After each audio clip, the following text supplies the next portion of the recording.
Once upon a time, in a land far, far away, there was a high school in Texas. This high school had an elected office of student council chaplain. The chaplain would deliver to the students a prayer over the PA system before every varsity football game. However, the football games were not the only events prayer was given by the student council chaplain. There were other school events where prayer was offered, including graduation. This practice, along with others, was challenged in district court as a violation of the Establishment Clause of the First Amendment. What exactly does the Establishment Clause of the First Amendment say? It says Congress shall make no law respecting an establishment of religion, or prohibiting the free exercise thereof, or abridging the freedom of speech, or of the press, or the right of the people to peaceably assemble and to petition the government for a redress of grievances. For those of us who may not have been alive during the time that the Bill of Rights was written, the Establishment Clause basically states the separation of church and state. In April of 1995, Jane Doe and her unnamed minor children asked for a temporary restraining order to prevent the district from violating the Establishment Clause at the coming graduation exercises.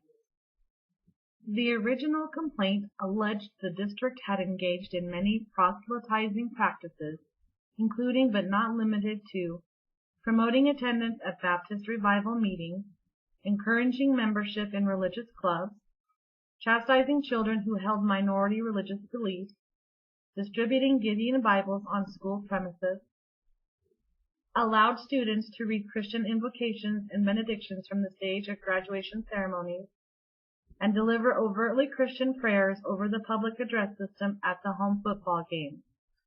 On May 10, 1995, the district court entered an interim order addressing many of the different issues, but with respect to the upcoming graduation, the order stated, non-denominational prayer consisting of an invocation and/or benediction could be presented by a senior student selected by members of the graduating class. The prayer to be determined by the students without scrutiny or pre-approval by school officials. No reference to religious figures could be made that included Jesus, Buddha, and Muhammad.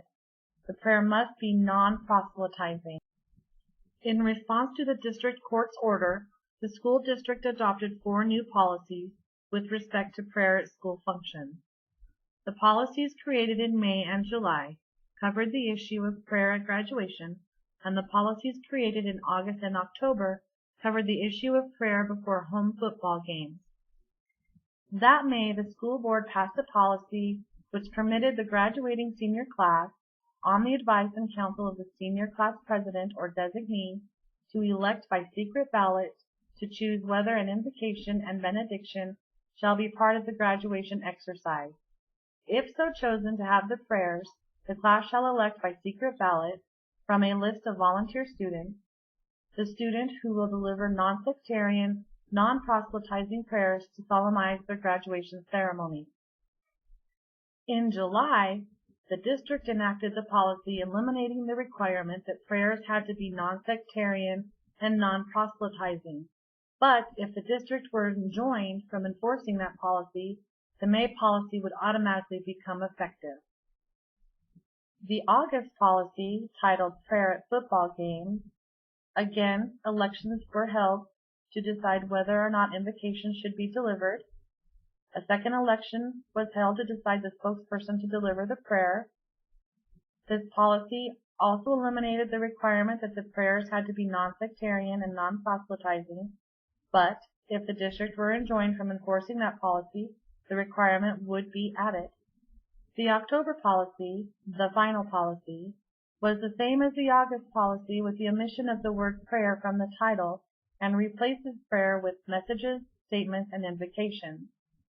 The validity of this policy is what the U.S. Supreme Court made their ruling on. Citing the decision in Lee v. Wiseman, where the court held prayer delivered by a rabbi at a middle school graduation ceremony violated the Establishment Clause of the First Amendment, the court held that students may not use a school's loudspeaker system to offer student-led, student-initiated prayer.